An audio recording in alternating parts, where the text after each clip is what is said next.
a big announcement from federal authorities about the Rollin 60s neighborhood Crips gang in South LA. Detectives have arrested multiple people, and this morning they're still looking for others.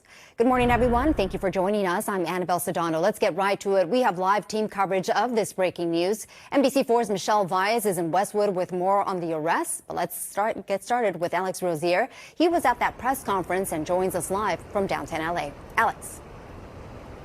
Yeah, they talked a lot about a number of people in this press conference, but the main focus was on a man named Eugene Henley. The feds say he committed a series of racketeering crimes, including extortion, human trafficking, fraud, and the murder of a rapper in 2021. But this same man, Eugene Henley, is known throughout the Los Angeles community. He's been involved with work including youth charities, and the feds say he did it all to further his own criminal enterprise.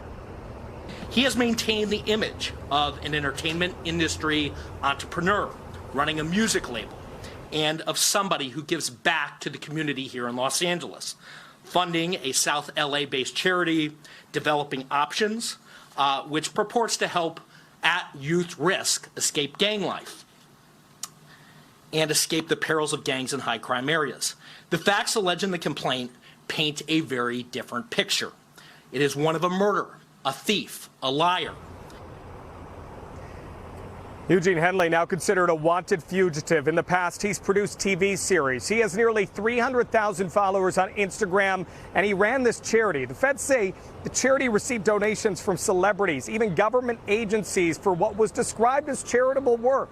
But the feds say he was still very involved in a much larger crime ring, and it wasn't just Henley that they're looking for. They've already made several arrests in connection with his alleged crimes.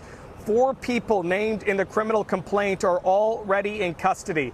The details of the alleged crimes were just released in dozens of pages of court documents that we are about to go through here. But the big headline right now is that Eugene Henley, a longtime self-proclaimed community activist, is now a fugitive. The FBI, among other agencies, looking for him and several other people involved in a much wider-ranging crime ring. We'll have details much later today on the NBC4 News beginning at 3 o'clock. But for now, reporting live, I'm Alex Rozier, NBC4 News. Alex, thank you very much for that update. Yo, it's your boy Knowledge at Everyday's Conversation, what we call a spade, and we don't go along to get along. So for today's topic, we got one of the top members from the Rollin 60, Big U, in the headline today. And it's not looking too great on his behalf, I would say. He's facing multiple charges, I'm gonna say allegedly, into proven guilty in my eyesight. Things ranging from extortion to fraud, even murder. I'm gonna just say this, when the feds come for you, we already know a lot of the times they got their I's dotted and their T's crossed, meaning your chances of beating them are slim. Either they got confidential informants, people in their circle who's talking, and I'm pretty sure they got significant amount of evidence when it comes to this Rico case. But my assumption, I think Big U began to be on their radar after the Nipsey Hussle murder. And a lot of people bringing his name up. Also a lot of people that was speaking on the fact that him and Nipsey was bumping heads prior to that incident happening. I think that's when his name actually started ringing bells to the feds.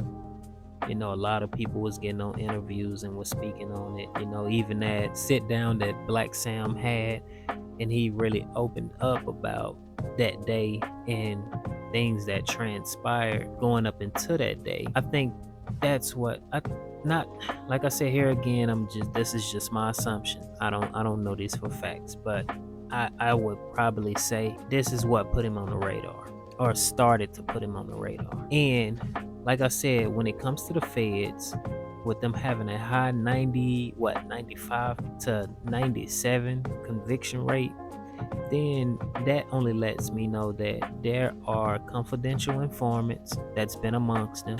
They got a ton of evidence and they got a ton of witnesses. That's just my thoughts on it. to Brick Baby, I know he's on no jumper, and I've said this for the last like year and a half about Brick Baby. He get on no jumper and in other platforms as well, and he's talking about this, he talking about that, just loose lips sink ships. When I felt like he should have been just keeping his mouth shut on a lot of things. He was talking too much. You know, yes, his house got raided, and they also found an AK or AR something in his house, assault rifle, I would say. And you know, I don't know how strong that's gonna be in the case unless it was used for illegal activity. You know, I don't know if Brick Baby is a felon, and if he is, then that's gonna kind of hit him hard, being is that he's a felon with a firearm. Then yes. And then we also got to know that California has the gang enhancement charges. So with you being affiliated, that's gonna backfire on you as well. It's alleged that Big U has also participated in the death of one of his artists, which goes by the name of Rayshawn Williams.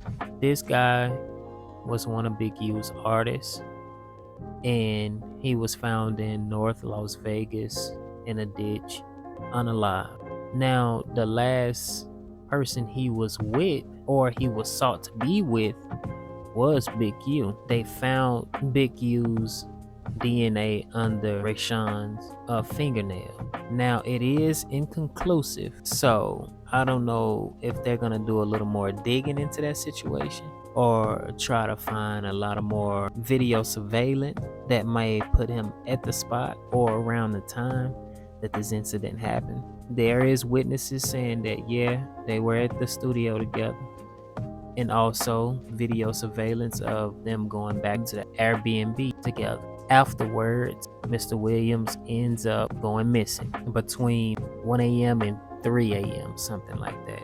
Now, for them to throw that M word out there, murder, feds throw that word out there, then, like I said here again, that lets you know they have been doing their homework. They have been doing extensive investigating on Big U, and not just him.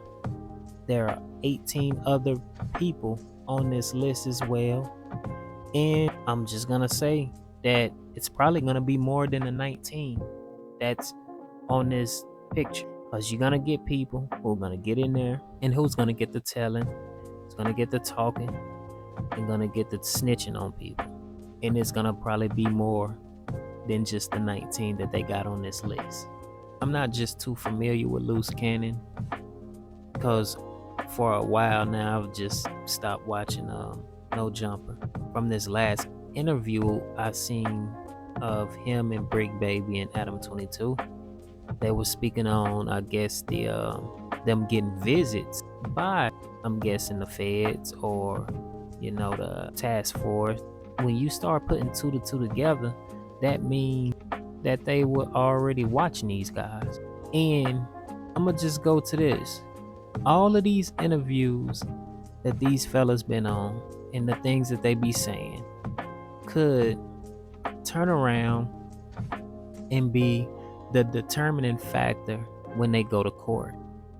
So with them getting on these platforms and saying this and saying that, you know, from when Brick Baby was talking about the Dirk situation, you know, with him and Quando Rondo, man, just slightly implementing himself in that situation when he could have just kept his mouth shut, not even mentioned it, not even brought it up. But you know, people want to seem and feel relevant, so they speak on things, and it kind of put them in a situation.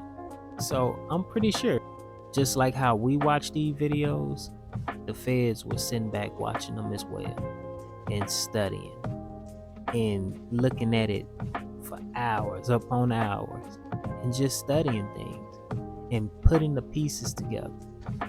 They might not knew who the players were, but once this person started talking, now this person is talking, now this person is talking, now they start putting pieces of the puzzle together by different conversations that different people are having.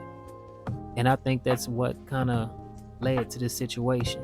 Now, with him doing this PPP fraud, Now we already know that a lot of people was getting locked up from PPP money. So if you're lying about that, especially when it comes to taxes, then you're gonna put yourself on the radar with the IRS, which is still ran by the government, which you're gonna end up putting yourself in a shitty situation anyway. And if I'm not mistaken, that's what Big U was doing. He was lying about this, lying about that on the taxes, and was able to get this PPP money and was using it for this, but in reality, just using it for his own financial gain to run a criminal enterprise. Now, when you go to dealing with the IRS here again, they ain't losing either. They dang near like the feds. They not losing. You put your name on that paper, you fill out them taxes, and something is wrong, they gonna figure it out. They gonna find out. All they gotta do is subpoena the banks, get bank statements, and here it is, information. Your shit not lining up, there you go. Now you in a situation now with them. So, man, my just true thoughts on this situation is, I just see what goes around kind of comes around. You know, you only can do dirt for so long until you gotta face the consequences of your actions. I hope this is a eye-opener for a lot of other fellas who get on these platforms and just get to talking, just get to flapping at the lips, and think that the feds or the local police or the state police or whomever, if y'all don't think they watching these videos and really chiming into these videos and these interviews and listening to what's being said, then y'all crazy. Y'all about to wake up. Cause whatever you say out your mouth, damn, that be a confession. So you gotta be vigilant on what you're saying, cause most definitely that can be the very thing that put you in a situation. You know, they using certain things against, I'll say dirt, you know, certain things against him from the music, from interviews as well. You know what I'm saying? So I just say, man, watch what you say in these interviews, man. And if it's something that you think gonna incriminate yourself, just plead the fifth, man. You ain't gotta say nothing. You don't gotta seem like a big dog or nothing like that, man. You don't gotta speak on nothing. Just tell them you plead the fifth or no comment, in other words. But man, this was just my thoughts on this whole little situation, man. We're gonna see how it play out in the next few days. I know Big U is supposed to be turning himself in, if he hadn't already. You know, if you saying that you haven't did nothing and you didn't do nothing, and these people are just lying on you, talking about Whack 100 and other guys as well, 600, whatever the guy name, then, you know, turn yourself in, man, and you know, fight this thing out in court. And if you innocent, then you're innocent. But if you're guilty, then you already know what time it is. But like I said earlier, when it comes to the feds, them fellas ain't striking out. They most definitely and they dang near hitting every single time. And yeah, man, just be vigilant out here on what you're saying in these interviews. It's your boy Knowledge at Everyday's Conversation, what we call a spade, and we don't go along to get along. This was just my little insight on this little situation. I'm gonna stay up to date on it, and as much information I get or collect, I'm gonna try to give it out to y'all so y'all can stay up to speed on it as well. But I'm out.